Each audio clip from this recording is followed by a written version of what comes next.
Listen, Chief, worry about your 3-loss team, and we'll worry about our undefeated #1 team. Welcome to My Gotta Podcast. I'm Jim Wood. In this episode, John Powell and I preview Georgia's matchup against the Florida Gators in the 2021 edition of the world's largest outdoor cocktail party. As always, remember to check out store.mygottapodcast.com to see our latest merch. And you can follow us on social media at My Gotta Podcast. Finally, if you like what you hear, please subscribe, rate, 5 stars obviously, and review the show. If you leave us a review, you just might hear it on an upcoming episode. Now, let's join the conversation in progress. Well, Jim, I see you got your FTMF hat. It's that time. What are we drinking? I have the Knob Creek 9. What about you? I feel like yours always has a better pop than mine does. I have cork envy. I have got Larceny Barrel Proof. It is the C920, if you are into such things. Okay. And on the FTMF hat front, we are, this is an audio medium, but we've got the alternating. I've got the red FTMF with the black shirt, and you've got the black FTMF with the red shirt. So we're very color coordinated. Not planned. No, not planned at all. So that's funny. Not a sponsor, but I believe dogstats.com is where you can get the FTMF hats. So not a sponsor, but our friend Josh, aka Dogstats, has those. So I know people were liking yours on the Twitter today. So yeah, the people love the FTMF hat today apparently, and they were asking where they could get it. So I'm glad you told them where to go. There was, and if you are wondering what FTMF means, there's a wonderful TikTok video that the Dog Father put together on the TikToks. If you are so inclined, gentleman has a pretty solid following on the TikToks. Maybe we need to start doing some TikToks, Jim. How are your dance skills? I have a personal TikTok now. Like I didn't have one until recently. And I feel like I still don't exactly know how to use it. I'm for sure like the old guy and doesn't really know what to do with it. The Dog Father doesn't exactly look like a spry college student, so I think that he's bucking the age trend there. So what I was going to say was, if you are such a person that has a TikTok that is UGA based, I'd be happy to get on the UGA TikToks. Like that was actually very fun to find because I'm not really active on TikTok. I basically follow it for like funny cat videos and whenever my daughter's doing silly things, I try to keep up with it. Right. Fair enough. I'm definitely here for more dog content. So if you've got it, shoot it out there. The Dog Father is one of them. So how was the family trip? How was the anniversary trip? Anniversary was great. We have to figure out what we're going to do, like for actual, like, hey, this is our anniversary dinner kind of thing. I think we're probably going to end up having a big party on Saturday, actually. So that might be it. It was great. Burt's was actually surprisingly, like, I don't know if anybody has been there before, but usually it's packed. It's really packed. We were late getting out of the door and got up there, and it was, first of all, the weather was perfect. It was baseball pullover weather, if you will. Nice. But it was surprisingly fairly empty. I guess it's because this is probably like the latest in the season that we've been. So like most of the pumpkins were like picked over. They still had a bunch of pumpkins, but nowhere near the plethora that they have up there. We rolled right in, parked. There was no traffic. Like normally we're waiting on the main road to get into that place for 10 minutes to try to park. Right. But it was fantastic. Like I said, the weather was great. Got some good pictures.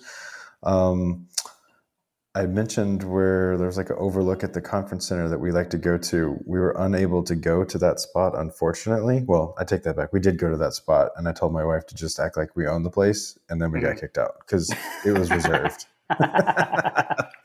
Nice. It was definitely one of those things where it was like we sat down for like 5 minutes and immediately someone came over and said, "I'm sorry, someone has reserved this. You need to leave." Nice.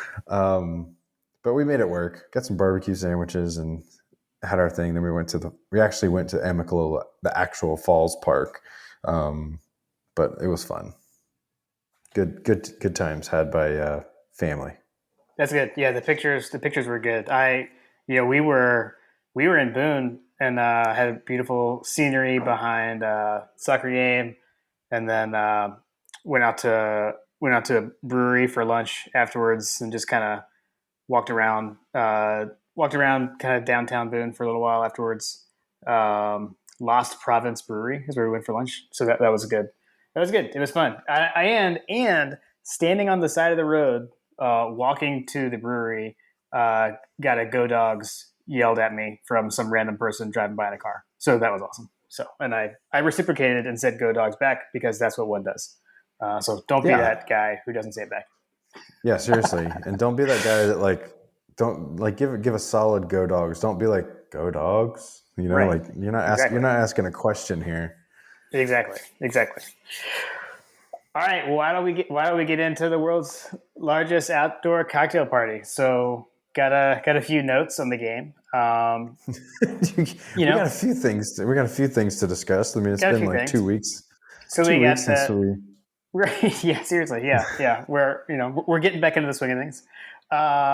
So let's go over the usual, right? So we got 3:30 p.m. kickoff. It's the CBS game of the week. The official hashtag is hashtag UGA versus Florida, or sorry, UGA versus UF. That's the official hashtag. As it should be, UGA versus Florida. Yeah. Because I have been noticing like the whole like home versus away. I do wonder how they do this for this game. I don't know how they choose the official hashtag, but we'll see. Just confirming, are we the home team or the away team? I don't even know if I saw that. I think we are the away team because we were wearing red last year. From what I recall, that's the only way I'm going off of that. So we're in white. Yeah, so we should be in white. Okay, confirmed. Florida is the designated home team this year.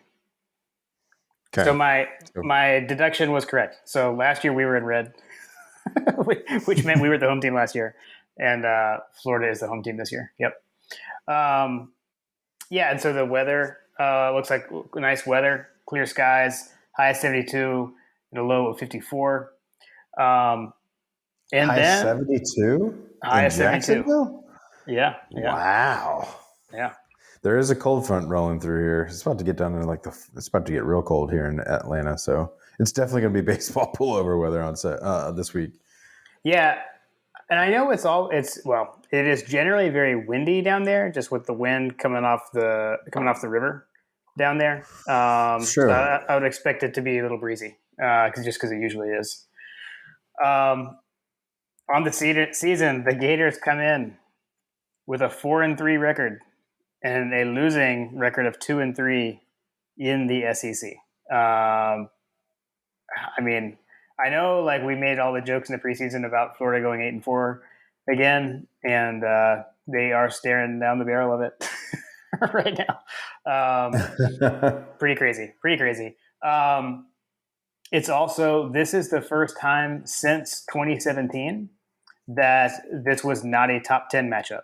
So for the past 3 years, this has been a matchup of two top 10 teams. So again, last time it wasn't, that was 2017. So hopefully we get a result like that, because that was a beatdown. I wish that I could say that I wasn't surprised, but you know what? They don't call them Florida for nothing. Exactly. And that's what happens. You don't get ranked in the top 10 when you come in here with 3 losses, guys. Correct. That's a surefire way to be outside of the top 10. Can't relate, brother. And then it's the 100th meeting between Georgia and Florida, or is it? Are you sure? or is it? So it's not a rivalry unless the schools like argue over what the all-time series record is. So definitely a rivalry. So if you go by Georgia's count, which Georgia says that we lead the series 44-2.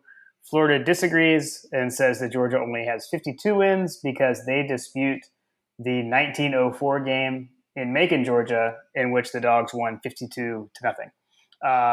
So if you go by our count, this is the 100th meeting. If you go by Florida's count, this is the 99th. But I think we were talking about this a little bit before we hit record.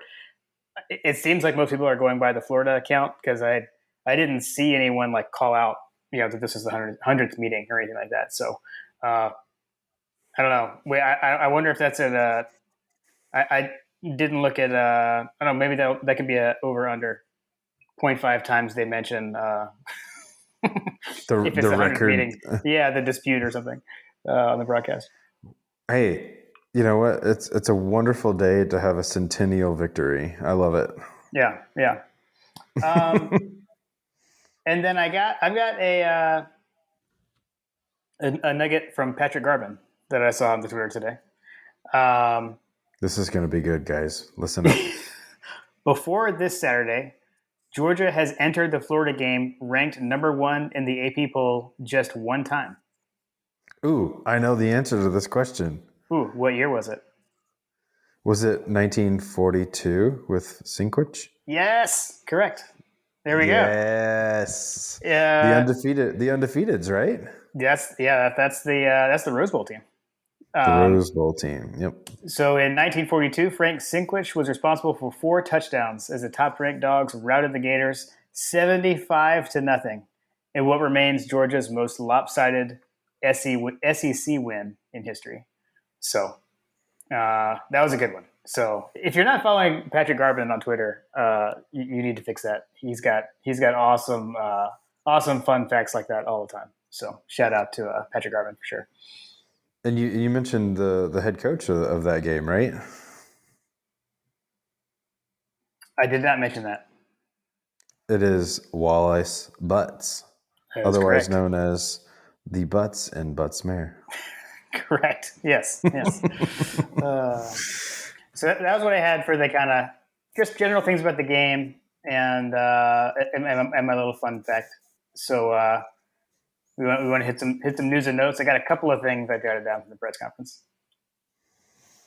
Let's go. News and notes. So obviously there was much QB talk. The funny thing that I noticed on that was reporters. Wait. What QB talk? What QB talk? Why would these things be discussed whatsoever? I have no idea. It was funny because we did talk about this last week, right? About like the ESPN article that came out, and I'm not even 100% sure who Kirby talked to. Chris Lowe, maybe. And so there were a lot of like basically reporters who had read that, like the local beat guys, right, who had read that, and then were basically asking follow-up questions on what was written by the ESPN guy last week. So I don't know, you didn't really get anything out of it. I guess the most interesting thing was just like, he said that JT didn't have any discomfort or pain after, last week. So they would kind of see this week, but there was a lot of talk about, you've got to practice to play. And so how does practice go this week? And it will be based on that as to who starts and who's going to play and all that kind of stuff. So I don't know that I believe that, but that's what he said. If I had to guess, I would assume they've already made up their mind on what the plan is for this week. I don't believe that it's based on practice this week. I don't know. Yeah. I mean, I could see like if something happens like that's just overwhelming, let's say Wednesday something happens and it's like, oh wow, where's this been all week? Mm-hmm. Wow, he's in a groove. And then it carries over to Thursday and then it carries over to Friday and it's like, okay, give him the nod, you know what I mean? That kind of thing. But to your point, I firmly believe that they have an expectation of which that they're going to roll out with, which honestly, right. Like I was thinking about this earlier today, like, the game, well, I guess, so the game plan for the coaches anyway, not so much the fans. So like rolling into the Clemson game, fans, we were all just like, yeah, JT, whoa. We had we were fully expecting to basically come out and, the second coming of the air raid or whatever. Yeah. But obviously that didn't transpire because of the injury. And as we documented and as was noted, they knew for a while that JT wasn't 100%, right? Mm-hmm. So here's the question. Like, did they, when the game started rolling, did they just not have the plan B ready? And, were they ready to execute on two different quarterbacks? That's the thing that I'm like wondering about. Like, okay, so You mean, sorry, very clear. Clemson? You're saying Clemson. Basically, like if we knew JT was hurt, why didn't Stetson play against Clemson? Is that basically what Correct. you're asking? Like Okay. we struggled mightily against Clemson, right? Like Mm-hmm. if there was a game to bring in another quarterback, that probably would have been the game. But it's Yeah, I neither see what here you're nor saying. there at this point. But you look at our body of work. That game was the one game that sticks out like a sore thumb, Yeah. and it's because he was hurt and he played the whole game. And it's like, Yeah. well, did we just not have a game plan with with Well, Stetson in mind, or? when you said that we knew for a while, I'm not sure that's right. I can't remember exactly how far in advance they knew. I mean, it was like a week, right? Like, I don't well, know. Was it? Yeah. either way, like the point is like for this Florida game, I really hope that they have a plan for JT and a plan for Stetson if they truly haven't made up their mind. Yeah. Which, I gotcha. Yeah. to your point, I believe that they have made up their mind, and we'll Yep. get to that in a little bit. Yeah, I think so too. I just run through the rest of the injury stuff. So, uh, Kirby did say that Chris Smith and Kenny McIntosh are much closer. And then on Amir Speed, he gave the hopefully getting there. Other people marked as hopeful include Jermaine Burton and Arian Smith. Ugh. But the way he said those was a little weird. Like for Jermaine Burton, he said hopefully he'll be at 100%, and then he said Arian Smith is much closer, but we hope so, or something. I don't know. So there were at least three guys where hope was used in some shape or fashion. I feel like this is like the SEC shorts where if ever hope arises, we just gotta just spray it down. No, exactly. So, but it does sound like I think Chris Smith. It sounds like he may play. We did hear he was going to play in the dime package against Kentucky, so we'll see there. Then obviously correct. We heard George Pickens still ways away, and he added Don Blaylock to that as well. But then the two things we talked about last week that we hadn't heard much about, so now the media had a chance to ask. So he did confirm Kendall Milton is out with an MCL sprain, but he also added though that Nakobe Dean is fine. So we had heard some rumblings about Nakobe Dean. He did get asked directly about Nakobe Dean, and he said Nakobe Dean is fine. So we will go with that. Rock and roll. And then the only thing I saw coming out of the Florida press conference, I don't know if you saw Mullen's comment. So I think like he asked the reporters if Georgia had named a starter yet, and they said no. And he was like, "Well, that's weird. They're the number one team. They're the number one team in America, or something like that." So I don't know. Whatever, Mullen. Listen, Chief. Worry about your 3-loss team, and we'll worry about our undefeated number one team. Yeah. Seriously. So whatever. Good old Dopey Dan. I hope he has a good costume this year. So what game did he do that last year? Because last year the schedule was all weird, right? It wasn't Georgia, was it, when he came out? No, it was the game where they like got in a fight or something, right? It was Kentucky, maybe. Yeah. That sounds about right. Yeah, it was definitely there was definitely one where there was like a fight on the field and players were getting ejected and they came out in a Darth Vader costume. I don't know, whatever. It was Mizzou. Oh, that's right. Okay, yeah. Okay, yeah. It was Mizzou. Yeah, he came out dressed as Darth Vader. I don't get it. I don't get him. Okay, if we talk about to talk through the game itself, where do you want to start? You want to start with our offense, their defense, or Jim? You drive this truck. All right? That's kind of where we usually go. We're barreling down the road. So, all right. So our offense, Their defense. I guess the one thing to call out, I mean, if you look at just like in general, the numbers, it's very much a like, okay, so look at the numbers, you would say it's the Georgia defense versus the Florida offense, right? So this is kind of the off one, right? The Florida offense puts up a lot of numbers. Georgia defense, obviously, the number one in the country. So, but conversely, the Florida defense has not been doing very good, or has not been doing very well. They have one individual that does stand out. Like if you look at the SEC leaders, in defensive statistics, ironically, that's the Georgia transfer. So Brenton Cox Brenton is Cox. so he is third in the league in sacks, or tied for third in sacks with 6 sacks. So I don't know, got to watch out for him. But I mean, they have been giving up all the points and all the rushing yards. Mm-hmm. And so this is where, a few weeks ago, I would have said something like, this is the game where we need JT Daniels, right? Like I had been talking about for a while, right? Like, clearly the plan is just to let JT rest and then get him back for Florida because we need him for Florida. I'm not sure that we do. And I think, and now we've talked about it enough, but like you can kind of debate on which quarterback is better anyways. But I think that, I don't know. I think we'll just keep doing what we're doing. I mean, the offense has been so efficient. I don't know that we're really going to get any of those guys on offense back. I would love to get some of them back, but I'll believe that any of those receivers are going to be back and playing when I see them on the field. And otherwise, I think we'll just kind of roll with what we've got. What we've got, and what we've got has been working.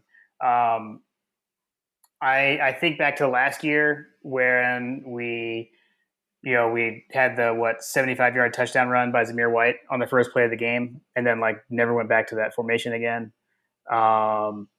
Kind of abandoned the run, and really in that game things went haywire when Stetson got hurt. I mean, Stetson was actually dealing in that game and led Georgia to a 14-0 lead, and then we had the disastrous play where Stetson gets hurt and Rosemary Jackson has the gruesome breaking of his ankle.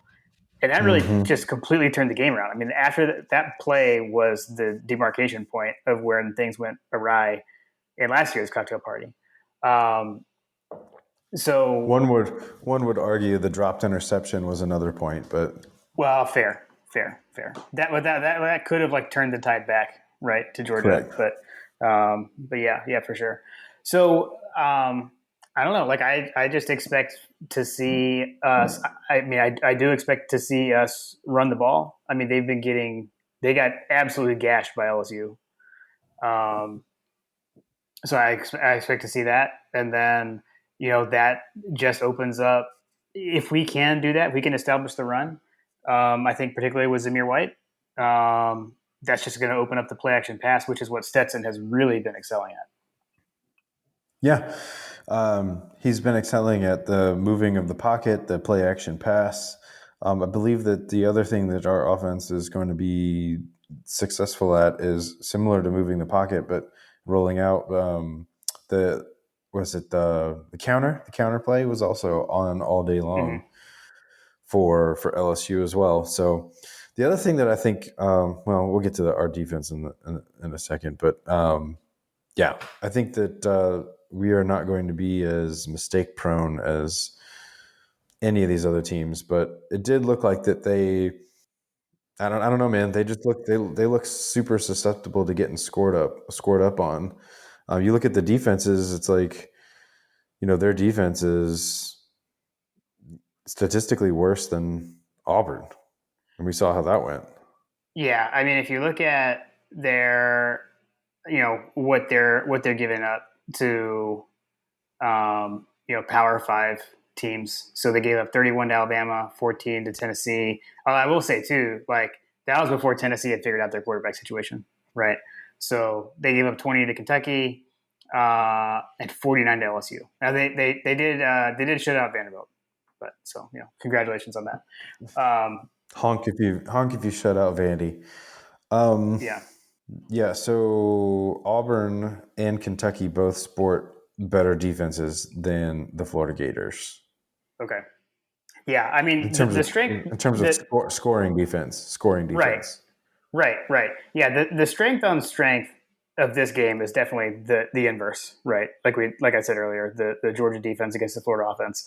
And I do think, you know, our offense is, I don't know, is like, I think efficient is the way I think of it, right? Like we're not, um, we're not having like the crazy stats, you know, but we're efficient, we're effective. I mean, we've been, I don't know, I don't see anything that Florida's defense is going to do to turn that. And again, I mean, it's Todd Grantham, right? I mean, he's going to blitz, he's going to do crazy blitzes, and pass protection is something that our offensive line has really excelled at, and also the backs picking up those blitzers. So I don't know. I don't see what Grantham can throw at Todd Monken to make me nervous about what our offense is going to do to them. Yeah. Here's the thing. Like you mentioned the rushing game. I Mm-hmm. actually do think that we're gonna be dialing up a lot of running plays in this game as well, just based on Yep. what I'm seeing here, because it looks to be number one where they are worse at, and it also is going to be a situation in which I'm probably tipping my hand on talking about the offense and my game prediction and all that kind of stuff, but I believe Stetson Bennett's going to start. We know he's not going to throw the ball more than probably 20-ish times if they had it their way. So we're going to see heavy dosage of the running game. I'm hoping that, and it's rather unfortunate because I love Milton, but I'm hoping that means that we're going to be isolated on two running backs carrying the bulk of the runs. So Zeus Mm-hmm. and James Cook will be able to get dialed in on this, which the more times we can have James Cook taking snaps, the better, because he can present a lot of misdirection in the passing game, in the running game. There's just a lot more that we could do with him on the field Yep. because of the threat that he comes to the passing game. But in terms of just where they stand, I mean, they are what 50? Yeah, 54. They're 54th in the country in rushing defense. Teams that are better than them that we have played include UAB, include Auburn, include Kentucky, Mm-hmm. Clemson. I mean, frankly, UAB has the one of the tougher rushing defenses that we faced all season. Yeah. Um, the passing, Arkansas is one of the top passing defenses that we've played. South Carolina has a better pass defense. Um, Florida sitting at number 28, which is pretty pedestrian-ish. When you look at the teams that are ranked ahead of them, obviously Georgia is the top one or two in both of those categories, and so it's like, and then from the scoring defensive side, like it's really hard to score points on us, and I just don't think that they have the horses to even remotely run with us right now.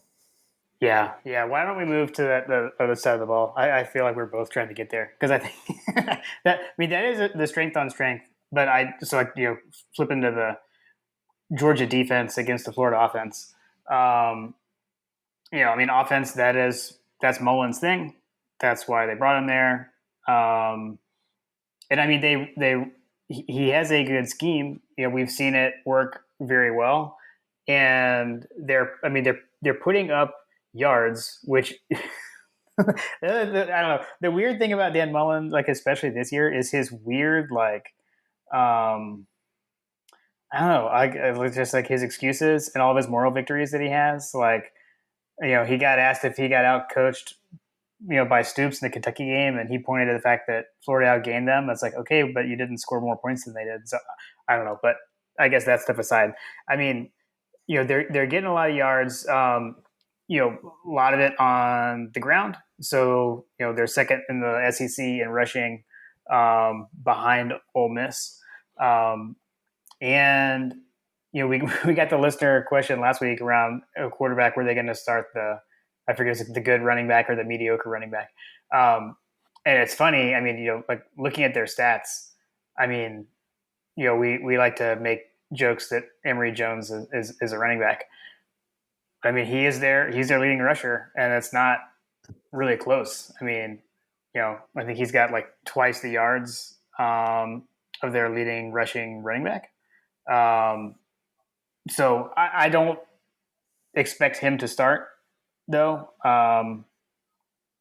It seems like Richardson, they've kind of been bringing him in for a spark, and with the off week to prepare, you know, seems like a time to make a change at quarterback, for a team that's struggling.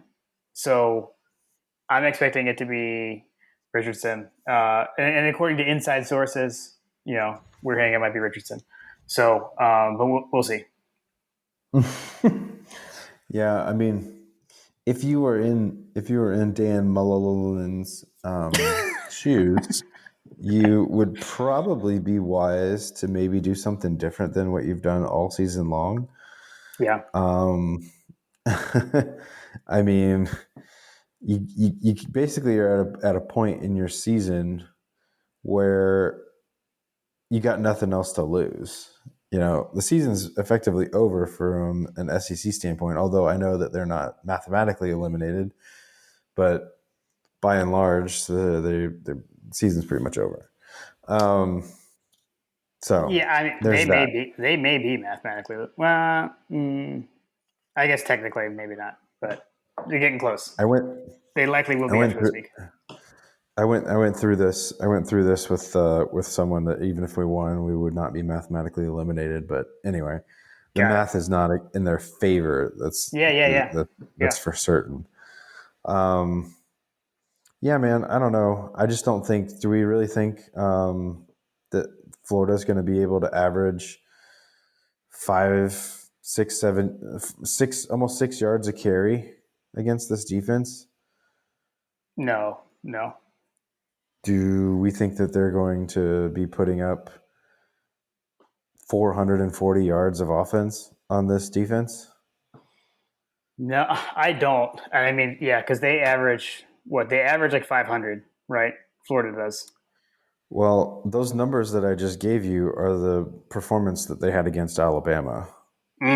Okay. So they outgained Alabama, but lost. Again, it's another game in which Dan Mullen would have been, hey, we outgained Alabama, but you lost 31-29 against an Alabama team that is by and large down. Mm-hmm. That was that game. Like when that happened, right? Like, I think the rest of us were all kind of like, oh, well, how are we supposed to think about that game, right? When Florida hung with Alabama, like, was Florida better than we thought they were? Was Alabama not as good as we thought they were? And I don't know. Like we now know that the Alabama defense is not what we think of as an Alabama defense, right? I mean, so it doesn't look the same now as it did back then. We'll play the same game again. Okay. If I'm just going to go ahead and give it away. Kentucky. I'm looking at this and I'm just laughing. Like, what an absolute clown! Like, they literally tried to lose this game against the Wildcats and they did. Kentucky only passed for 87 yards. They ran for 137. And Kentucky won 20-13. If that doesn't just tell you that our offense doesn't need to be elite in order to beat this team, I don't know what else does. And they turned the ball over a lot too, right? Like that's part of their problem. I was just about to say that is actually like, you'd think, okay, well, where were the turnovers in that game? Mm-hmm. Well, both teams had one turnover in the Kentucky-Florida game. In the Kentucky-Florida game, yep. Okay. In The Alabama game, Florida had 1 turnover and Alabama had 0. Mm. So like, it's not like they're having like these 3 turnover games. I mean, I didn't look at the Well, LSU I game. think they have in other spots because they're like minus. They're definitely negative in the turnover category on the year for sure. Well, so I mean, I would need to go and look at the LSU game then, which I can do. But really, what I was trying to figure out was, all right, let's find some teams that are, by and large, fairly similar to us. Mm, Alabama, good offense, okay defense. Traditionally, Alabama would be the team you would look to compare us to, just both from a talent perspective as well as from what we do and what we're set up to do, right? sure. Well, Yeah. that's why I Fair. looked at that first. Yeah. Kentucky, has frankly the second best defense in the SEC. So let's look at them because they beat Florida. Well, their offense was absolutely like, had Kentucky been able to move the ball, Florida gets blown out. Yeah. They probably needed to pass the ball even less than they did. Kentucky, that is. My opinion from my watching of that game. Anyway. Fair. So those are the 2 losses, and then the LSU game, which I just feel like is anything that we look at that involves LSU at this point is, yeah, you just have to take it with a grain of salt because you literally don't know what you're going to get. Yeah, they're not. They're not good. And so looking at that game, so I mean, Florida did. They had 4 picks in that game. So you take that away, There you they go. lost. There you They go. lost 49-42. So they probably should have beat LSU if you don't turn the ball over 4 times. And LSU turned it over 0 times. So that's how they lost that game. Yeah, But yeah. but I mean, so they go out there and they turn the ball over 4 times. I mean, and those are all interceptions, by the way, and it came from both quarterbacks. So I mean, with our defense and the pass rush that we have, you get in those guys' face and make a mistake. I mean, they're both very athletic. Richardson seems to be, I would say, a better passer than Jones, like his arm talent wise, but is younger. So I don't know. I feel like they have to start Richardson. I'll be surprised if they start Jones. Um, that'll be interesting to see. All right. So looking at the 2 quarterbacks, so everybody's worried about Richardson, right? So if you look at like what he put up against LSU, which I feel like is ridiculous. If you look at the highlights in that game, there were multiple, like there's a touchdown score that Emory Jones has, like his 1 touchdown, I feel like should have been an interception, and probably would be an interception against the Georgia team because it was a Hail Mary. Like he literally Mm, threw up like this Hail Mary, and it was kind of like one of those things where you expect someone to either come down with it as an interception, it gets batted down, and the last thing you expect is it to be a touchdown. Um, Both quarterbacks, maybe basically they were 23 of 40, which, shade over 50%. mm, Um, if they pass, if those two or one go on their season averages, um, you're talking about completing 50% of your passes. Richardson is completing 57% of his passes. If he's only completing 1 out of 2, throws, yeah. it is going to be a very long night in Jacksonville for this team. And that stadium is going to be half red by the end of the season, or end of the game. And it'll be completely devoid of all orange and non-blue seats. Yeah. Right. Yeah. Both of them threw 2 interceptions in their less than 20 attempts. So everybody likes to give a knock. So this is the kind of crap that you talk about. Like Dan Mullen has got all this sorry, I misspoke. Dan Mullen has all this respect for being such an amazing offensive guru. He's such a quarterback, such a Mm-hmm. wise play caller. All this BS. His quarterbacks are completing 50% of their passes in key games. Neither one of them threw the ball more than 20 times. Both of them threw multiple interceptions. So if you isolated their stats, it's like, well, Stetson Bennett is not thrown more than 20 times, and he definitely hasn't thrown as many interceptions as that. and frankly, he's performing way better. Yeah. So, in my opinion, like we should be talking about Todd Monken as the quarterback guru, and Dan Mullen just needs to get that fourth L and just shove off of his Florida career. Although I'd love for him to stay forever. Yeah, I agreed. Yeah, he's the clown. He's Dan Mullen the clown. So, I don't know. Did you have anything else there on On the their Florida offense, our their defense. offense? Yeah. I think was it Jordan Davis? I can't remember. I just had I was like, how have we not like at least talked about Jordan Davis? Wasn't Jordan Davis hurt in the Florida game last year? I feel like maybe I'm making that up. No, you're right. I think that was like the first The game first game. without him. Yep. I mean, yeah, that's the thing. You look at that game last year, right? I think Trillbill refers to it as that we were down 27 starters plus JT. That was no Jordan Davis. It was right after LeCount's motorcycle accident. The other thing to think about is we weren't coming off a bye because the schedule, was weird. And we didn't have a bye before that game. So everything was off. Everything was off last year.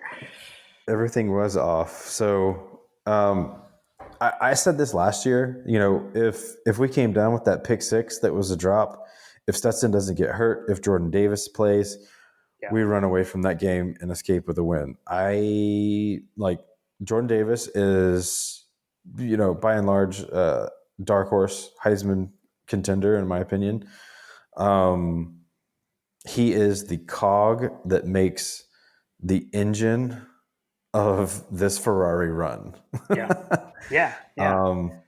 He is going to command space. He's going to command attention, and we are going to be blitzing the ever-loving piss out of these people all day long with only three linemen, maybe four. And maybe we'll send Ringo on a cornerback blitz just to surprise them here and there.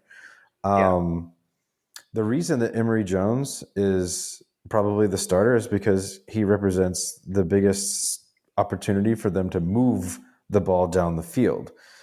He may not be as talented, but it's kind of like that Chris Leak and Tim Tebow situation. He just presents the best ability for them to move the ball down the field at this time. Richardson may become that guy in the future, but he's not that guy right now. Because he's only completing 50-something% of his passes. Well, Emory Jones is completing 64% of his passes. He's doing pretty well against the AP top 25 teams. Obviously their record is not that great, which is not saying a whole lot. Like 7 touchdowns and 4 interceptions is not anything to be proud of at this point in the game. But you can see why he is the starter from a statistical standpoint. Richardson has a small sample size, but at the same time, like, dude, it really doesn't matter who starts. If Richardson starts, it becomes a game of how fast can he run into the buzzsaw. Mm-hmm. Yeah, it's funny, right? Because with this game, you've got questions. There's a question mark on both teams. Who will they start? And like usually, you would think that is like the swirling number one topic everywhere. And I guess in some circles, maybe it is, but I agree. I think on both sides, I'm not sure that it's going to be the difference maker there. On the Jordan Davis thing, like I know, like the Jordan Davis for Heisman train is starting to pick up some speed. I don't think it would happen, and I think part of that is Georgia does not promote athletes to win the Heisman for whatever reason. We don't really do that, but it's starting to pick up some speed. There are people talking about it, not just Georgia people, which I think is awesome. I mean, he's I don't know, he is living up to everything we hoped that he would do, to come back for his senior year. It's been special, and and then the other thing too is just on the whole, this team. I mean, how many times can we talk about it? I mean, this is a special team. They're fun to watch. I don't know, like just enjoy it. I know I am. Yeah, I don't know, man. It's just I'm like running around here. Like I know we're gonna get to the our predictions and whatnot down the road here, but I feel like I'm talking myself out of what I was initially thinking. But uh, Okay. let's continue. Let's Are continue. you And are yes, you de are you de-Munsoning? You're like unmunsoning? no, I never. To be clear, ever since I guess let's see, it's probably been. I feel like I could go back and listen to some of the episodes and be like, listen, Munsoning is over. Mm-hmm. We are we Right. are in we are in beat everybody season. Right. The Braves are in the World Series. We are on a roll here in Atlanta, and it feels good. And you know what? Everybody else. Sorry, Carter. All right. Before we get to the listener questions, the only special teams thing I have, not much of anything, but just to think about when you play in Jacksonville, I mentioned there are sometimes swirling winds. So just something to watch out for. If there's a long field goal attempt that's going towards the end of the stadium near the river, watch out for that. Gosh darn it, Jim! That's something that If Jeff I Dancer always points out. if I had if I had a Just watch that. if I could throw a GIF at you right now, it would be the scumbag Jim rolling What? into the town. Watch You're the like, swirling winds. yeah, you're like, now I'm Munsoning. Like, if it comes down to a last second kick, like I didn't that's like say the one. anything about a last second kick. I just said if there is a kick at any point during the game in that I direction, I just imagine that watch there are out. going to be a lot of them, which fortunately for us will probably be on the Gator side of things. But We'll just be kicking a lot of extra points anyways, so that's fine. right, All right, we you're got a bunch of trolling listeners. me. We got sorry. Look, I grew up with Munson and I listened to a lot of Jeff Dancer. I can't help it. I apologize. Let's hit the listener questions. You cool with that? Yeah, let's do it. All right. 51-7 GATA. What is the one Georgia Florida game you like to relive? And he offered up his. So his was 1997. He said he was 16 years old and it was his first trip to Jacksonville. Um, that's a good one. I was 17. I didn't go to that game, but I did. I watched that on TV.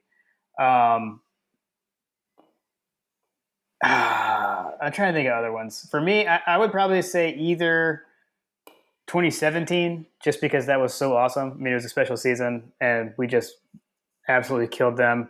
And it gave us the J.R. Reed gif with him coming off the field with the Savage pads on. So that's a good one. Either that one Mm. or 2004, because 2004 is actually the only time I've seen us win in person down there. So To clarify, are these games that we've actually been to? mine wasn't. I don't think it has to be. Mm. His was the one he went to, but I gave mine. Oh, I only have one that I've been to that we won. So that's the only one I care to relive is 2004 that I've actually attended in person. But outside of that, I went 2017, which I watched on TV. That's funny. I feel like I watched the 2004 one from the fraternity house, but yeah. So I went in 2001, sophomore year. The experience that's the one time that I've been actually. Okay. I haven't really been any other times because in college, like I got so like disgusted with the experience because well, with the game experience, like I felt like I was going to jinx it. Like I didn't want to go down there and like lose again. You know what I mean? Mm-hmm. Because that was just a horrible feeling. But Yeah. that experience, other than the game, was amazing. Went with a bunch of guys, buddies and girlfriends and all that stuff. Like that was a blast. It was like when I think back on college, like some of those memories that I had on that trip were amazing. Like Clay Carlock. Shout out Mm-hmm. to the Sweetness. Um, he he and I. That was the first time that he and I really got to know each other. Like he Okay. needed a ride back, and I was like, "Yeah, just ride with me." And he jumped in. Like we hadn't really talked ever, and we just spent 6 hours just like laughing the whole time. Right. Right. So aside from the game, that experience was amazing for me. But if I had to go back and like want to relive something, I would love to go back to that 75-0 Frank Sequich There you go. game, Yeah. And watch the biggest the biggest beating in the series, and watch a true UGA great. Which, I mean, how cool would that be? Like to go back and like, what was it like in 1942? What was it like back then? Because life was so much different back then. Like, I would love to just go back and just I see like what that was up. you've added the element of time travel, which is something that I did not think about, but I'm okay with. I like that one. His second question was, what is the one game you would like to forget against Florida? 2002. Yeah, and that was his, and that is mine. Yeah. Okay. Yeah, that is the. It would either be that, or it would be 2005. 5. Yeah. I was at That's that one. Yeah. That's the Shockley, the Joe Tereshinski game, because Shockley was hurt. Yep. Yeah. Yep. Yeah. Fair. That was that. That actually, I'll go ahead and elevate that to number one. Really? The And 2005 game. for me, it's 2 because we win the national title in 2 if we beat Florida. So We win the national title. We win the national title in 05 if we beat them there. No, not 05. 05, we would have. Hold on. If Shockley doesn't get hurt in that game, if Shockley doesn't get hurt. If the playoff existed, yes. The problem with that year is the teams that were 1 and 2 went 1 and 2 wire to wire. In the BCS era, we weren't going to jump them. So I don't know, man. Yeah, I'm pretty sure. I'm blanking on who it was. It was like USC and whoever it was that year. Texas, USC. Texas, that's right. That was that Texas USC Rose Bowl. Vince Young. So Vince Young against Reggie Bush. Yeah, we weren't going to pass those teams, unfortunately. I think we could have hung with them if DJ never got hurt. But all right, let's see. Next up, John Michael D. There's nothing even related to sports that I take more joy in than hating Florida. That being said, is it more fun to hate the shark humper or Mullet the clown? How is this even a question? It has to be Mullen, because he's just such a douche. Yeah, I agree. To me, it's definitely him. He's just much more unlikable. McElwain, like, I don't know, like he didn't do. He was forgettable. Yeah, he was kind of generic. I feel like Mullen much more hateable. And then he said, we all knew who the most fun was though to hate, being Spurrier. So obviously, he was the worst. The most fun. I don't know, dude. Most fun to hate. No. Most fun to hate. You have more fun hating Mullen than Spurrier? I do. I guess that probably makes sense because it's probably more fun to hate someone that you actually beat. That was the problem with Spurrier, is like he backed everything up, No, yeah. So here's the thing. Like, I hated those Florida teams because they destroyed us. Yeah. I didn't necessarily hate Spurrier. Like, I more so respected him. Like, dude, if you can go out there and back up like your BS, like, more power to you. Had he been losing like Mullen has, yeah, then he would have been a clown. I mean, he would have been elevated to like Mullen status. But like, this is like, when I think about fun, like, dude, this is fun. Like, these guys have had our number for years, right? And then all of a sudden they just are in an absolute disarray. Like, yeah, I can't tell you, it's literally crickets from every Florida fan that I have. Like, there's a guy, and I hope he's listening, and I'm definitely going to tag him on Facebook when I post this game review. Michael Schneider, I haven't heard a peep from you, bro. Is everything okay? I actually talked to a buddy of mine today, and he was like, man, like, our season's over. He's like, the only thing, like, at this point, like, the only thing we can hope to do is to spoil, like, your great season. He's like, that's the only thing we can possibly even look at. So I was like, yeah, sounds all right. I was just about to say, like, that was actually going to be something that I mentioned in my like game predictions. Like, listen, welcome to the Florida Super Bowl. This is their Super Bowl. True. just like the Georgia game for Georgia Tech is their Super Bowl. This is their Super Bowl. Yep. This is the world. It's Kirby's world, and they just have to live in it. Exactly. All right. Mark Reagan, he's a friend of the show. I'm working hard on teaching my kids to hate Florida, but they're too young for the F word. What are some other things FTMF could stand for?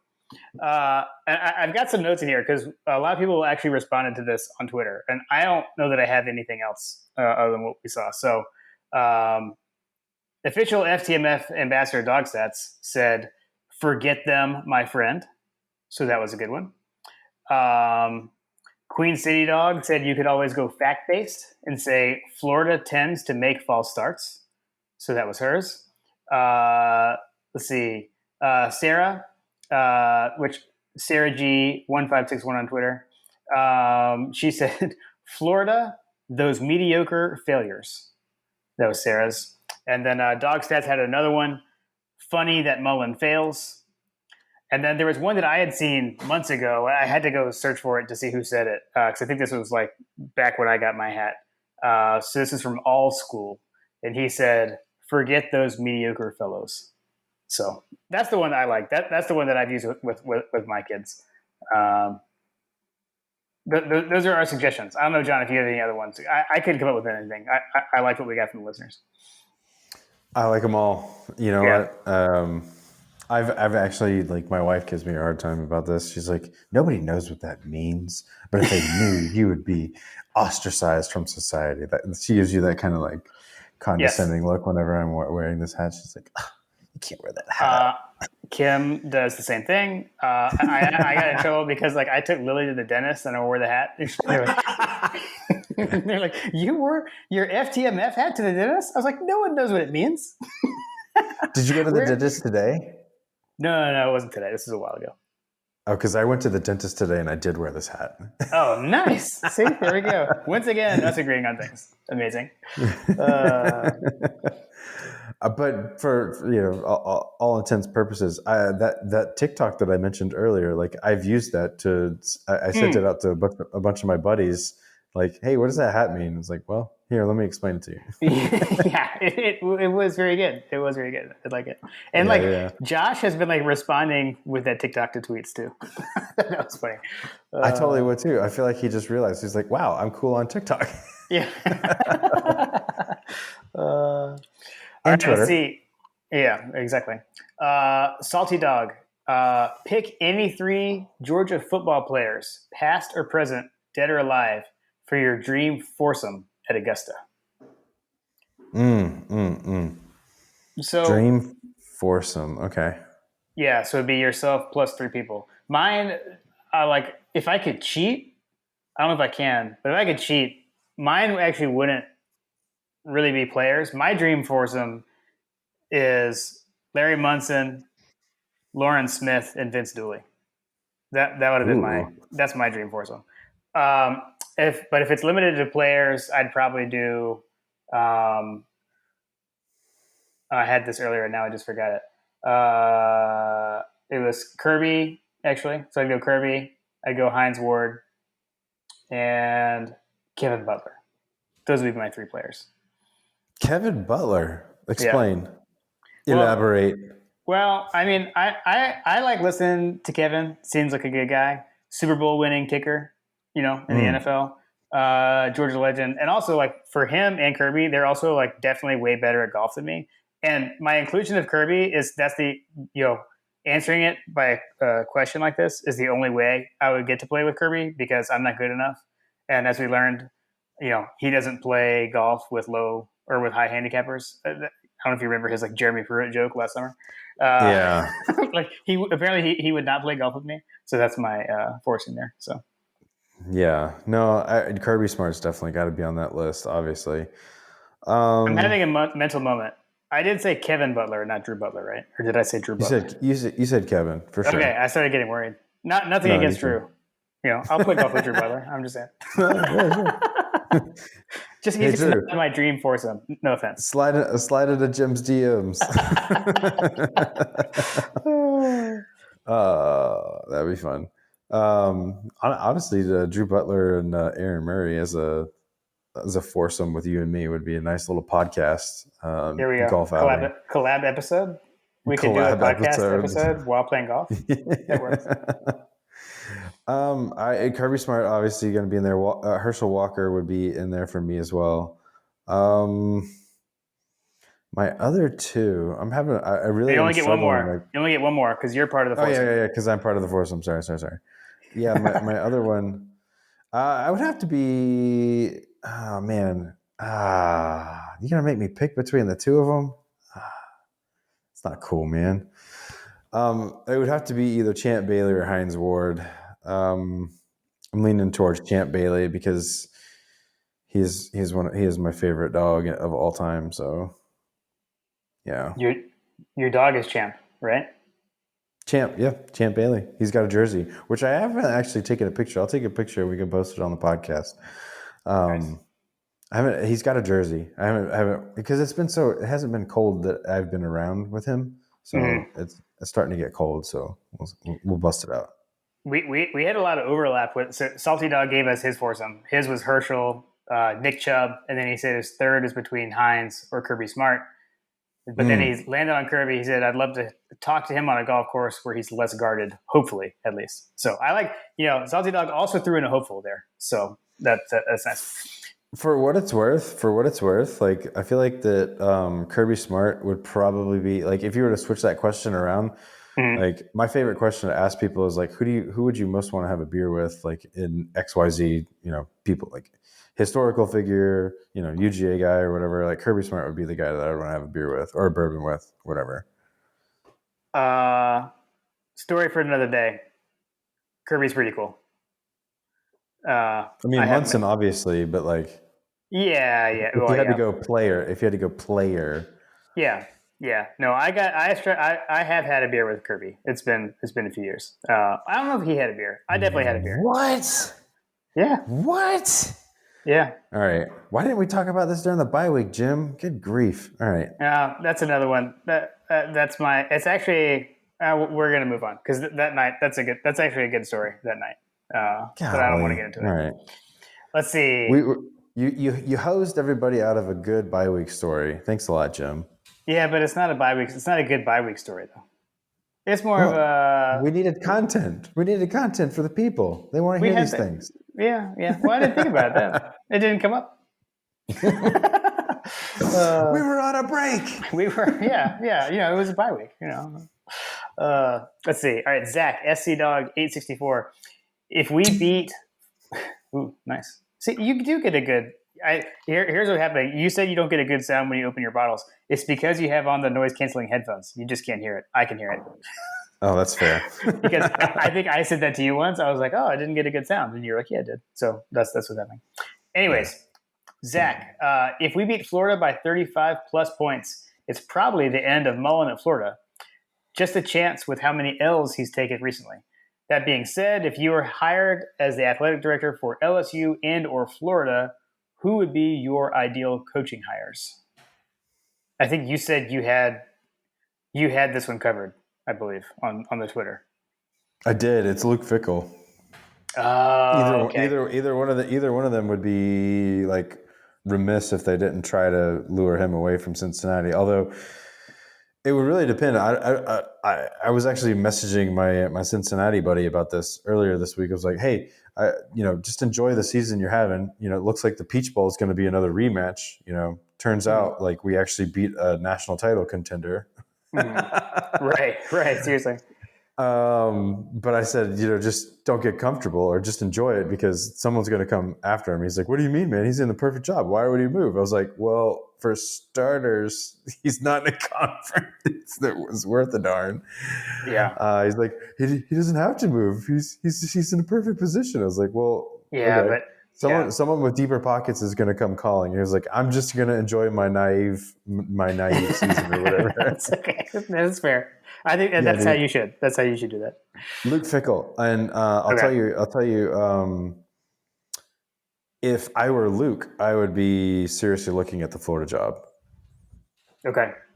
The only person that came to mind, and this is based on fit, and I don't think it would happen because I'm not sure he's going to leave this place. And Hunter, if you're listening, cover your ears.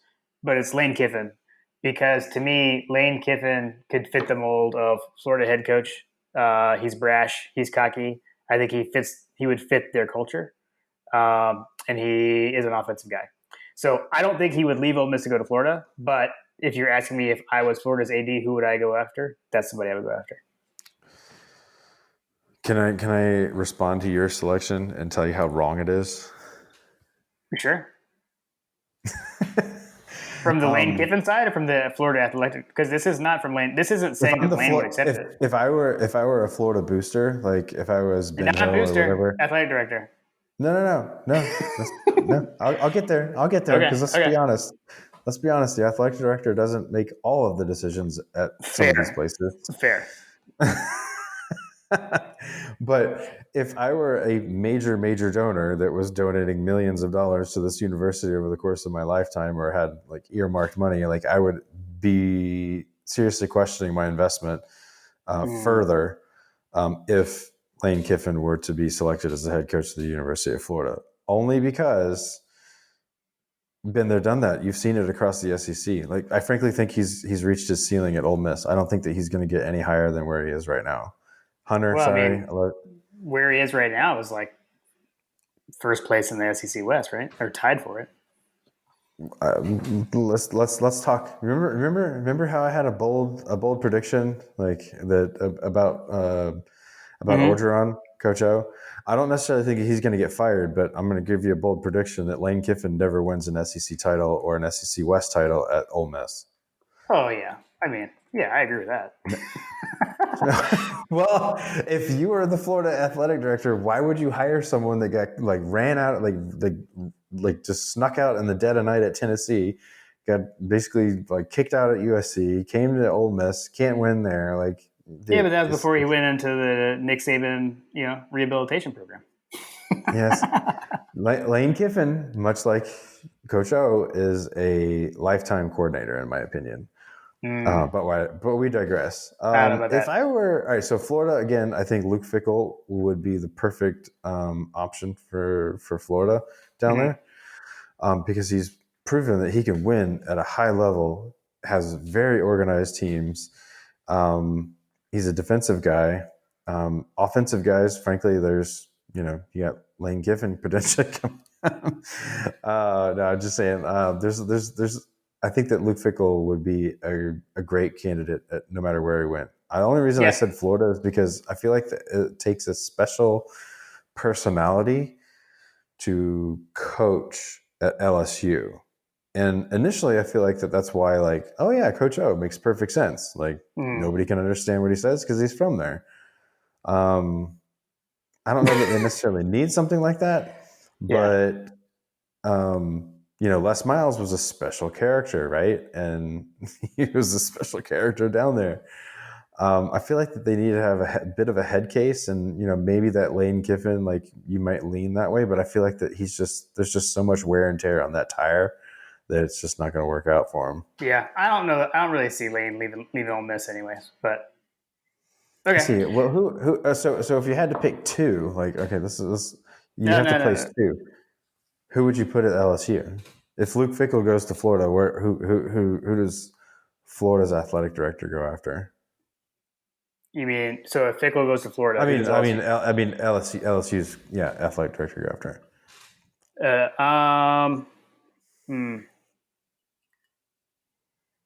I'm not sure. I don't know, man. I don't know who's going to go to LSU. I know, like I know who I still don't think Mel Tucker. Like I know J Boy threw out Mel Tucker. We talked about that last week. I don't see that. I don't see Mel Tucker leaving Michigan State so soon after already leaving Colorado. Maybe I'm being silly there, but because I've heard his name already get brought up at Florida too. If kind of deal. So how much money do you think they're going to try to throw at Joe Brady? I feel like that could be dangerous though, because that could be like the Auburn Gus Malzahn hire. Well, it's a little bit different. No, it's not. Gus Malzahn was the offensive coordinator of the Cam Newton season. Joe Brady was the offensive coordinator of the Joe Burrow season. It's exactly the same. Yeah, but I don't know. Gus's pedigree was in high school. Like he was literally like a high No, school he coach. was Like Auburn's offensive coordinator when they I know, won the but he national was a high title school with coach Cam. not that long ago. Not that long before Well, that yeah, is but what I'm saying. he had been a college coach. He had been for like Arkansas State. I mean, Joe Brady. Where was Joe Brady before he was the passing game coordinator at LSU? Like I have no idea. Like, I think he was in the NFL somewhere, right? Mm-hmm. Now he's been So back in the NFL. yeah, he's in the Panthers. So yeah, that's probably a good one. I mean, I can see them doing that, but do that at your own risk. You run the risk of hiring Gus Pretty sure, Malzahn. pretty sure Sarkeesian's going to be available at some point. Yeah. I don't know, man. I don't know. It'll be a weird coaching carousel this year. All right, let's It's move on. definitely going to be weird. Let's move on. Oh wait, actually, he had another one. Uh, he said his other question would be over under amount of touchdowns by the law firm. Set at 2 for now. I'm gonna go. I will go under touchdowns for the law firm because that has to be Stetson to McConkey. I think there'll be one. The law offices of Stetson, of Bennett and McConkey. Yeah. Yeah, I'm going to go under on that one because Okay. it'll get into some of the score predictions. I just don't know that they'll have enough points to get there. Right. I Let's hope I'm see. wrong. I hope Yeah. Oh, it's yeah. the way over. As always, when you predict those things, it's not that that's what you want to happen. It's just what you think will happen. Right. Pain Dog says number one, need a Carter soccer. Let's see. Need a Carter. Ah. Yeah, need a Carter soccer update from last weekend. All right, we've talked a lot today, so I'll try to be brief. Definitely a little rust, if you were to be honest with you. It wasn't a good outing for the team, but it was a great day for him in general. Started out rusty, but I think he finished very strongly. He played a really solid game. Kept them in it. They lost 5-1 to the Alabama of 2011 youth soccer in the state of Georgia. What was interesting to me was that Carter said he was hopeful, but then he played. Yeah, no, he played the whole game. He had no issues other than the rust, which I think was partially panic induced. I don't know if you've ever watched a youth soccer game like that at the boys level, but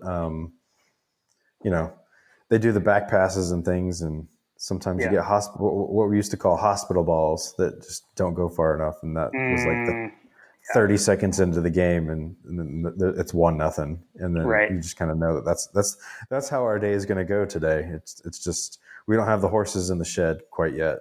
Yeah. Okay. Let's see. Then he said Mullen, and he spelled it with four L's. He said Mullen with 4 L's gets fired on Sunday after a woodshed visit by the Dogs. Where is the next place he lands? So we talked about Florida. Like, would he go anywhere else? Where would he go? I actually don't think that he's going to get fired this season. Yeah. Well, just if he does, is there anywhere you see him going next? If you had to pick, like, would he be? I don't know. Like, the obvious option could be analyst at Alabama because that's always an option for a fired head coach. I actually don't see that happening though. I would say. I mean, I think he. I don't know, man. Like, so I think he would have to go back to the coordinator route. Oh yeah, for sure. Yeah, for sure. He's going to go coordinator. I would think that it would be somewhere. I'm not sure where the tentacles of the Urban Meyer tree have branched, but you could see him consulting or working in a capacity with it could be Ohio State, maybe. Yeah, well, I was just thinking about that. I don't know if he was. I'm pretty sure that he would have. No, he wasn't there. I'm not saying that he was there, but the guy, or I'm blanking. Ohio State's coach was there with Meyer. Like, he was on Meyer's Ohio State staff at least. Yeah. I don't know. I could see him potentially being lured to like a place like Auburn, which seems to be also collecting, former head coaches. Mm-hmm. I don't know. My guess would be somewhere in the Urban Meyer tree line. Getting pulled in somewhere. Ryan Day is the Ohio State head coach, by the way. I don't know why I couldn't think of that. And then his other question was, who does Florida go after next head coach? So we already talked about that. But I gotta give Pain Dog sign off. He said, "Thanks. I'll pour up some bourbon and listen." Let us know what you're drinking, boys and ladies. All right, Fletcher Proctor. Let's see. Oh, part of this we talked about. So he said, assuming Danny Boy gets fired after either after we win 94-3 or at the end of the season, are there any Gators? Oh, are there any Gators that we'd even consider taking via the portal? Also, how long can we really keep Jamil Adai before a big B1G program taps him as its defensive coordinator, a la Indiana and Charlton Warren? I don't know. I honestly don't know Florida's roster well enough to say, like, here's a guy that we would take in the portal. I'm sure there's someone that we would, but I don't know. I'm not sure. They don't have a Cal Pitts type guy right now. How many years left does Brenton Cox have? He is a junior. Yeah. Can you go back? Can you transfer back? I guess you could. Can you transfer back? Is that allowed? Yeah. But as far as the coaching carousel, I feel like Adai has been he hasn't been in his role quite long enough. Now the caveat there would be is if the bigger question there is that I don't necessarily think that like he goes somewhere because, like I said, he's so new in his role here at the University of Georgia. Mm-hmm. For him to make a lateral move, it does make sense, and I don't think that he's necessarily ready to make to be a coordinator in the SEC. Maybe like another conference or something like that. He was saying like somewhere in the Big Ten is what he was saying. Yeah, I don't think that he's ready for that, in my opinion. But maybe I'm wrong. Maybe I'm crazy. Maybe the coaching carousel gets nuts. But now, what I could see is someone like Dan Lanning. If Dan Lanning gets promoted and gets not promoted, but gets hired as like a head coach somewhere or whatever, and decides to take decides to go like the Christian Robinson route and go that way. Now, that would actually be a wonderful homecoming. Like if Dan Mullen were to get let go at the University of Florida, like I'd love to have Christian Robinson back at the University of Georgia for sure. Yeah, he doesn't look right in orange. Yeah, no, I agree with you. And again, I'm not going to get worried about it. If other teams are coming for your assistance, that means that your program is in a good spot. So it's literally what you should expect. Exactly. I'm not married. Like I used to be this guy that was like, man, what are we going to do when such and such comes for Rodney Gardner? Like we're going to be screwed. Like, yeah, I'm not that guy anymore. Yep, for sure. Ethan David, is my arrival after 6 straight years of living on the island and going back a good omen? I couldn't let last year's cocktail party be my last, so I'm making the trip this season even though I've moved. Hopefully I'll see you guys. So we will not be there. I need some follow-up information. So I don't know if Ethan David was at Hawaii and he's back. So we need some more details there. But I mean, yeah, if you've been there for 6 straight years and now you're back, then seems like it's a good omen to me. So I say go. Hey, listen, man. One thing that we've all learned from COVID is just take your opportunities when you can. Yep, agreed. Take your experiences, take your time. Like we're all only given so many hours to live. Like if you got an opportunity, go. We just got deep. All right. What's that? I said this just got deep. I said. Yeah. Aaron King, considering we may get to play a few extra games, do you guys think Brock Bowers could put up 1,000 yards receiving this season? I believe that we already discussed this. Because I think that he is on track for that, right? Like, I think that if we are playing a couple more games. Yeah, with extra games, he could be. So he's at 416 yards right now through 7. So he'd be close. He'll be close. He's going to be cutting it close. He could be close. Yeah. So I would say it's definitely in the realm of possibility. Would be pretty crazy, right? Considering we've only had 1,000 yard receiver ever, and then if the second one is a tight end, that'd be pretty funny. So Jim, I for one welcome our new freshman tight end overlords. Yeah, as we all should. Let's see. Next up, Walt Dog NC. Does Georgia score more points than Florida has rushing yards? One would hope. One can only hope. I'm gonna say no, but that would be awesome. Yeah, for sure. It's for sure no. And then he said, being the 100th Georgia meeting, which now I get where he's saying in parentheses Georgia because we say it's the 100th, they say it's the 99th. He said Dog should hang half that on the clown face, and then lots of hashtags and emojis. And he said, side note, Burt's is the best. So that would be a reference to your anniversary pumpkin farm place. The fall family trip to Burt's is a classic. If you are in the Marietta area, though, we actually had this discussion on the way up to Burt's. If you are into a quick trip and you're in the East Cobb, West Cobb kind of situation, Still Family Farms looks like a pretty solid place as well, which we are probably going to try out at some point here soon too. Okay. Let's see. Dogs Forever. How many times does Florida get into the red zone? So I did a little bit of research. We're only allowing our opponents into the red zone like 1.7 times per game.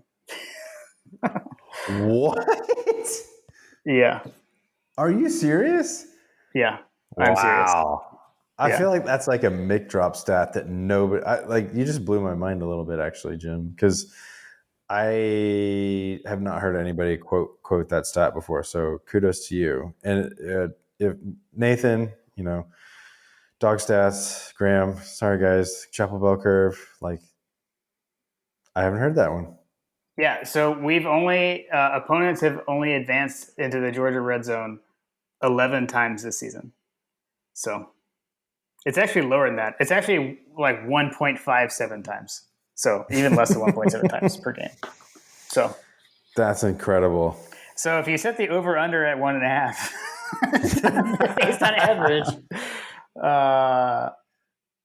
man, I would love that to be the under, but man. Given how absurd that is and how I feel like we match up with these guys, I'm gonna take the under.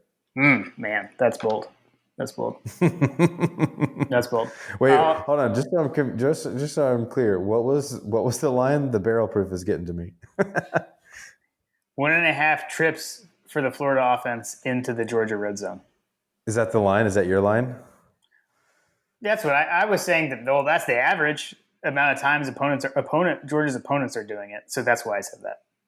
Okay, I'm gonna take the under. Wow. Okay. I can't be that bold, but that's awesome. And then he said, how much total offense does the number one defense allow? I have no idea. What is their total offense averaging? Well, they're getting 500 yards a game, and we're allowing 207 a game. They're getting 500? Yeah, man, they've got the number two offense yards wise in the SEC. They gain 500 yards a game on offense. So what I hear you saying is that Florida is all bark and no bite. Yeah, that's the Dan Mullen way this year, right? He's like, I'm a good coach because we gain a lot of yards. That's what's been so weird. I'll go 230. Yeah, that sounds about right. Yeah, I think they'll get more than we give up on average. I was going to say 250, something like that. See, Jim, I don't know. These poverty programs, they have to worry about these things, but I don't know, man. Do I have to calculate garbage time in this? Come on, man. Right. Yeah, exactly. All right, the DGD podcast. Your predictions for starting quarterback. I think we basically predicted Stetson, right? That is my prediction, Stetson Bennett. Okay, agreed. And then last one, the Georgia boy. Will the dogs hang 70 on the turds? Hashtag FTMF. Why don't we? We'll say that we'll give our score predictions. So we'll get to that when we get there.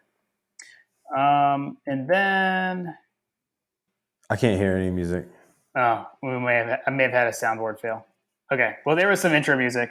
It's time for Coach Drill Bills over unders.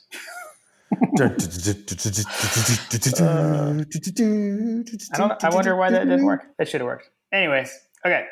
He has a two-parter. We're gonna have to go through these fast. This is rapid fire, John. There's zero thinking allowed. Oh shit. That's two. Sorry, Carter. Again. Dang barrel proof. Georgia points scored over under 41.5. Oh wait, we'll get to that. Hold on. The points scored and points allowed. We'll get to that just with our predictions. He said Georgia passing TDs over under 2.5. Over. Okay. I will also go over. Rushing TDs also at 2.5. Over. Push. No. Over. Ooh, now I just meant okay. Over under 3.5 sacks for Georgia. Over. Okay. I'll go. Yeah, I'm gonna go over also. God, shocking. 1.5 interceptions for Georgia. Over. Okay. They had 4 in the last game? Okay, I'll also go over. Forced fumbles 1.5. Under. Golly. I'm going to go over, I guess, because we got to disagree on something. Okay. If Stetson starts, over under 15.5 pass attempts.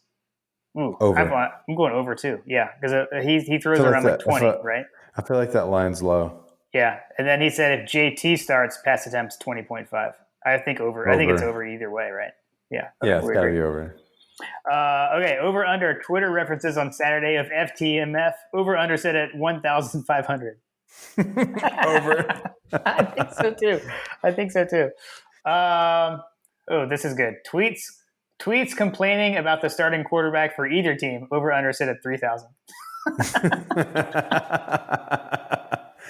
Oh man, you gotta go to the over because both fan bases are completely irrational people, right? Well, yeah, that's true. Yeah, that's got to be the over. I mean, at 3,000, I mean it's probably a push, obviously, but we'll go.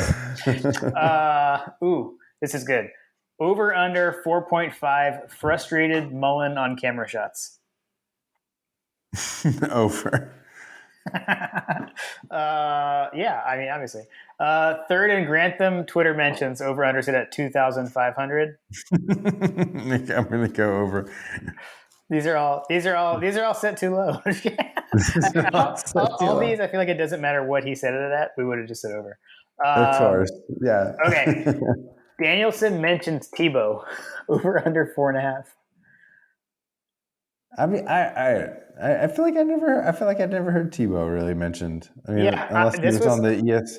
I'll go under. Okay, I was gonna go under until you went under. So in order to disagree, I'll say over. And then percent of empty Florida seats entering the fourth quarter. Over under set at 50%. Of Florida seats. 50% of their seats. Of the Florida seats are empty entering the fourth quarter. I'm gonna go over. I'm gonna say push. I think it's gonna be about half. Okay, that's it for Coach Drill Bills over unders. Apologies for the music snafu, and we'll put glasses on it before the next episode. Oh my gosh. All right, so for the game itself, looking at the line, it's actually so it's at 14. 14 Georgia favored by 14 points, and it's kind of funny because it's the world's largest outdoor cocktail party, and that's actually a pretty big line for this game. It's one of the biggest lines I think ever in this game, at least in recent memory. But when the line came out, I was like, that seems kind of low. But which is what weird time. What right? a time to be alive. I mean, it's weird for me to think that way, right? So we're favored by 14, and the over/under is set at 51 points. You're shaking your head. Yeah, just lay it down on me. Lay it on me. I mean, I'm just looking at it. It just looks like free money on the board. Georgia's 5-2 against the spread. Florida's 3-4. Yeah, dude. I don't know. Are we gonna go? Are we doing score lines, or are we just discussing the how crazy the money is? 14 points seems like a very generous. Seems very generous.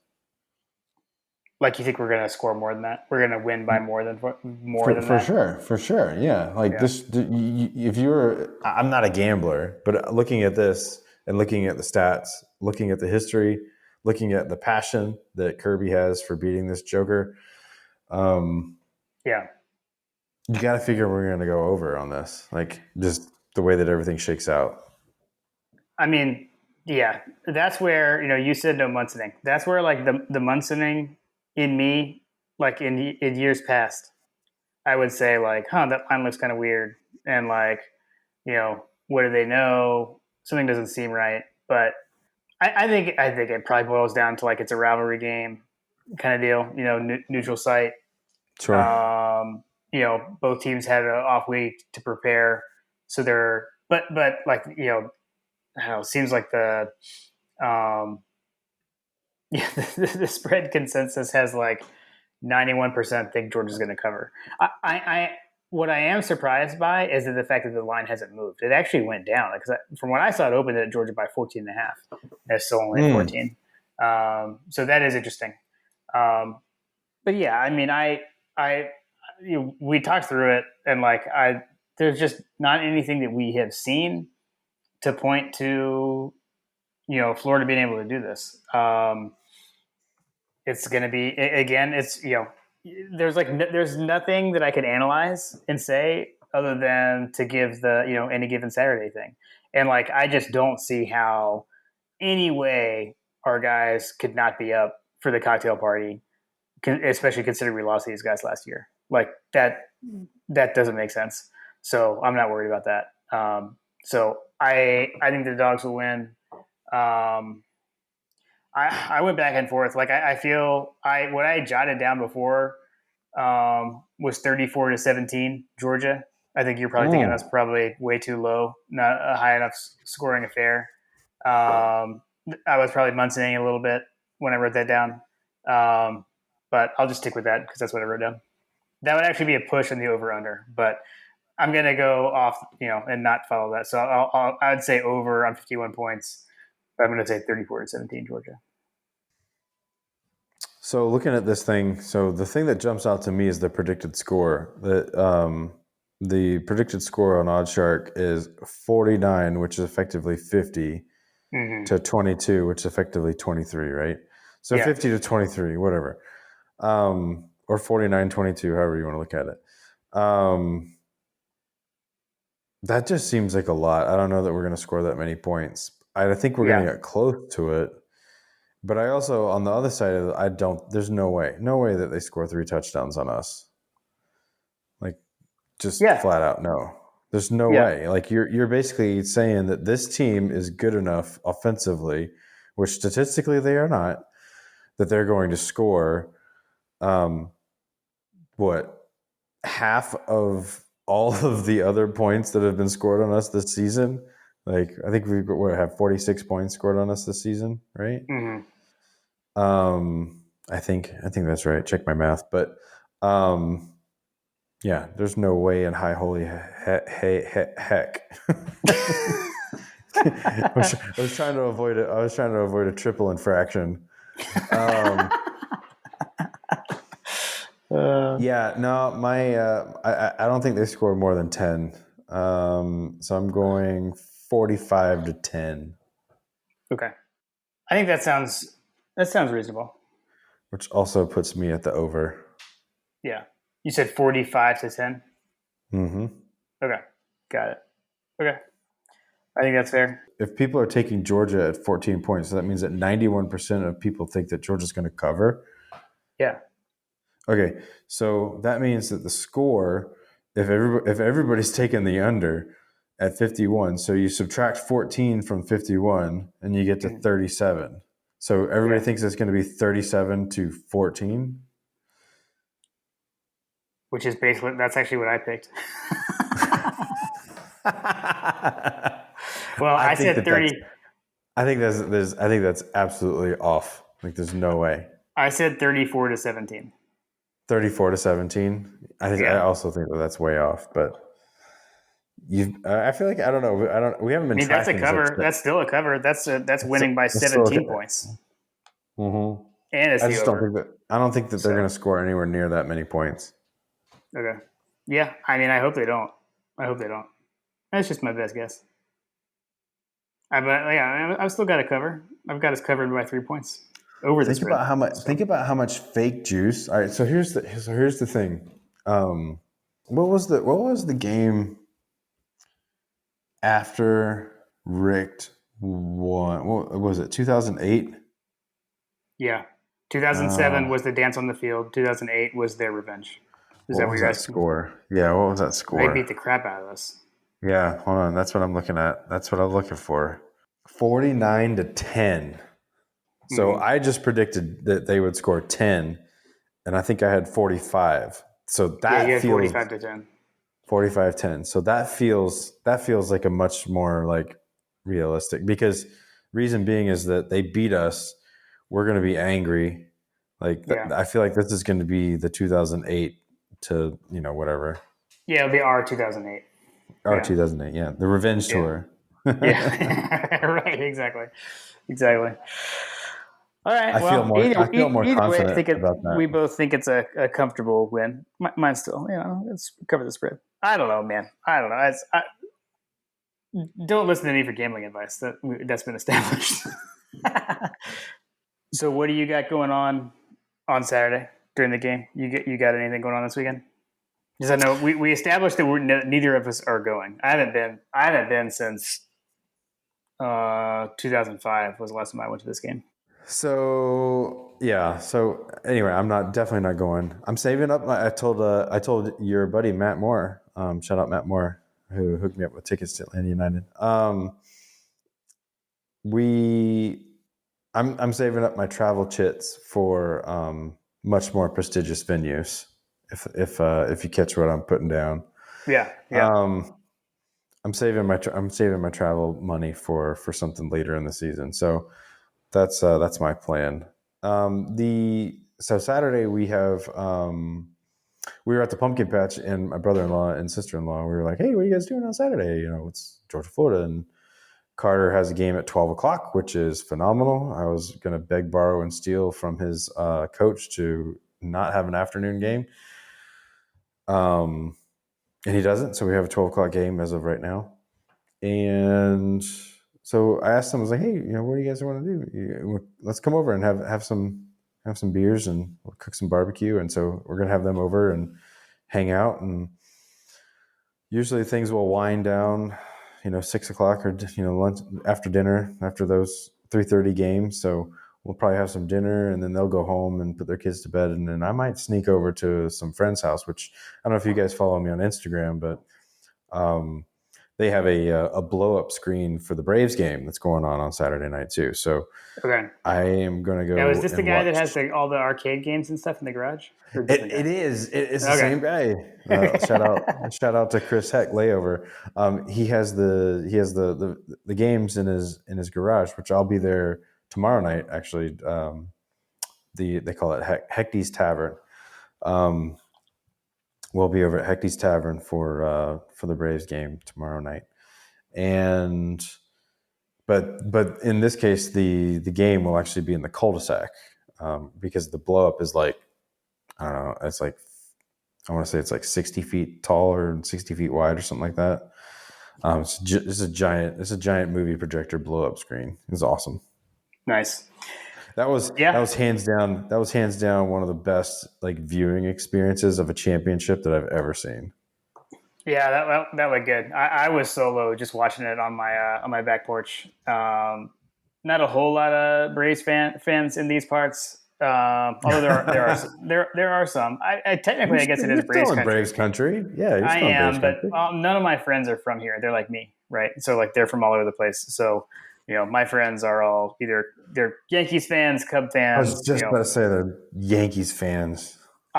In my one friend that is a Yankees fan, in his defense, like he's actually like from New York City. So He's That's not like fair. like I just decided to cheer for the Yankees because they're a good guy. That's fair. Hey, But when's yeah, you should ask your buddy when's the Yankees game? yeah, I don't believe, like you don't think I've already done that? Come on, give me a little credit.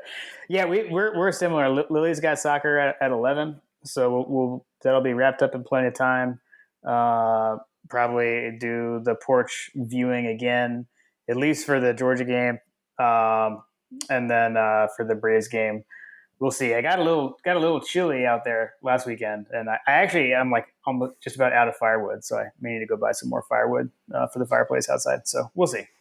But yeah, man, should be a Good. good good Saturday. Nice fall Saturday, and have a little cocktail party at home while the dogs are having one in Jacksonville. Yep, I've got to go hit up the liquor store to get some ingredients for my Sazerac that I'm going to have as my Oh cocktail. yeah, that's right. That's right. I invite you. I invite you to partake, and then we can have a review on the review. Okay. Okay. Yeah, you have to give me the ingredients, and we'll look into that. We'll do that. That's a good idea. Yeah, we got a recipe. Awesome. All right, man. Well, yeah, I know we didn't talk about a lot, but yeah, Braves in the World Series, so it Yeah, should be awesome. Awesome lineup of sports on Saturday. Should be a fun day. yeah. It's gonna go fast, and I'm hoping that the revenge tour rolls on. You may be asking yourself, John, why do we have to have a revenge tour against the Astros? Well, they are damn cheaters. They are cheaters. They are cheaters, and also they're in the wrong league. Like I still don't, that's a national league team. Like this is all. I still can't get Yeah, over like that. Like that's yeah. it's still How does weird to that me. how does that Yeah, happen? yeah. I don't approve of that. Don't approve of that. Yeah, it'll be interesting. All right, man. Well, I guess we'll have the usual texting going on Saturday, for sure. And then I don't know. We'll talk. We'll talk. Well, we'll see. We'll talk probably either Sunday or Monday to recap. For sure, man. I'm looking forward to it. It's gonna be a good week to be in Atlanta, and that is for sure. Yeah, man. Let's knock it out.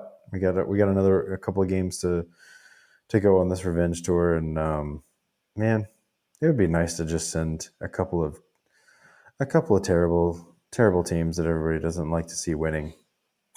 Just die. Yes, agreed. FTMF. FTMF.